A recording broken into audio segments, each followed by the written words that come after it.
For those of us that know you, though, when it came out, we thought it was not much just because of what you said publicly, probably everything else.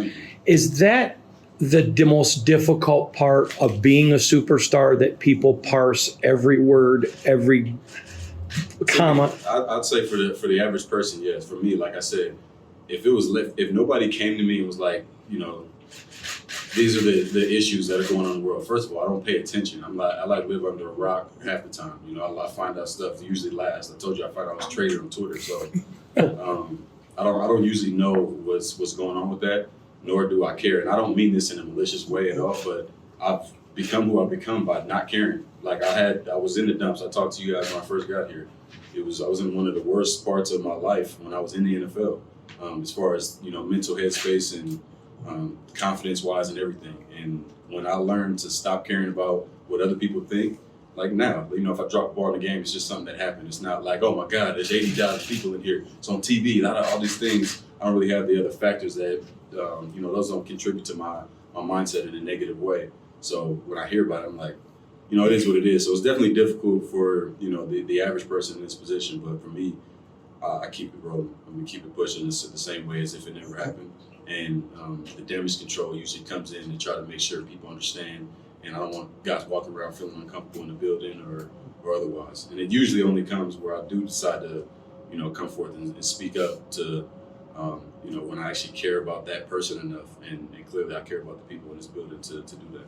Davante, right now Jimmy G isn't practicing. What are some other ways that you can work on building a rapport with one another? Tape, talk, all that stuff. Learning each other. I think Aaron and I's relationship, or connection on the field, went to another level when our relationship off the field went to another level. So just chopping it up with him. I've got to know him pretty well. I mean, obviously it's only been about 6 weeks or so since we've been doing it, but I know a decent amount about him now, and I feel like that'll help us on the field, just knowing him and knowing the way he thinks. Some of the things he said to me about, what he's seen from me on tape and what he's seen from me at practice, that type of stuff helps too. Davante, obviously you've established yourself as the leader of the team, but another guy that was kind of next to you throughout practice that was talking a lot leading was Jacoby Myers. What has been your relationship like with him since he's been here? What was your idea of who he was as a receiver before he got here?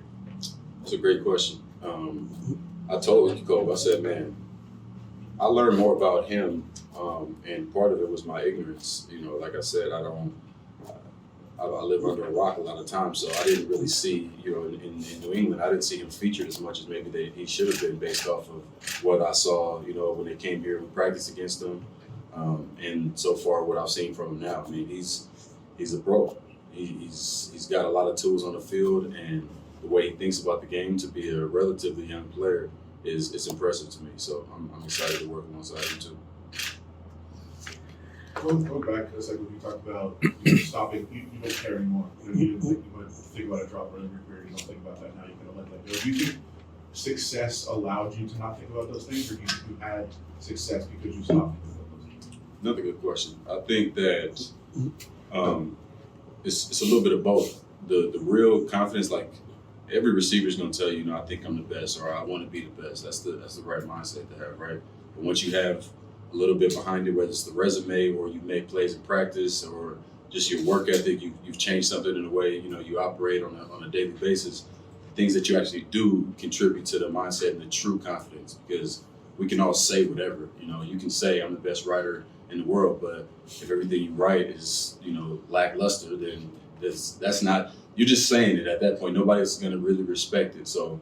I just put the work in, and like I said, I started to forget some of the other things and just put it out of my mind, change my mindset a little bit, and once I had enough behind it, it just kind of, I guess, intensified that confidence and that kind of, I don't really care factor, and here we are.